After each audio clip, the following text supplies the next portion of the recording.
કેમ છો બધા? રાધે રાધે, જય માતાજી. આજની સવાર તો મંદિર સાફ કરવાથી થઈ, કારણ કે મમ્મીએ વિચાર્યું હતું કે આજે મંદિર સાફ કરશે, તો મમ્મીએ દીકરીએ પહેલાં મંદિર સાફ કર્યું. પછી મને ભૂખ લાગી હતી તો મારે મેગી ખાવી હતી.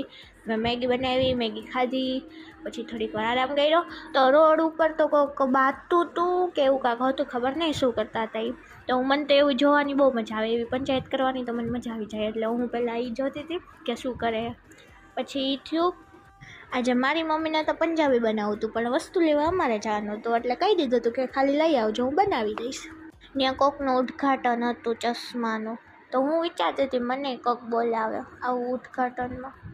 એ પછી પહેલાં મોલમાં ગયા, મોલમાંથી થોડી ઘણી વસ્તુ લીધી. અમે તો ઘરે પહોંચી જ ગયા હતા, પણ છાશ લેતા ભૂલી ગયા હતા, એટલે પાછી છાશ લેવા ગયા.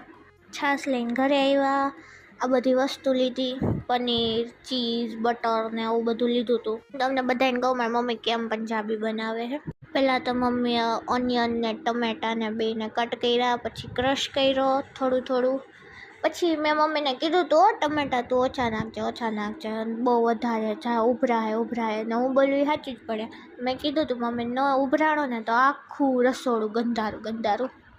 પછી મમ્મીએ મને કામ આપ્યું હતું મસાલો કાઢવાનો, તો મેં બધો મસાલો કાઢીને આપ્યો. દીદી એક બાજુ ગરમ પાણીમાં પનીર નાખતી હતી, પછી એને તેલમાં પહેલાં મસાલો નાખ્યો, મસાલા પછી ગ્રેવી બનાવી હતી એ નાખી, પછી એને ધીમે ધીમે પનીર નાખ્યું, પછી બની ગઈ મસ્તીની પંજાબી સબ્જી.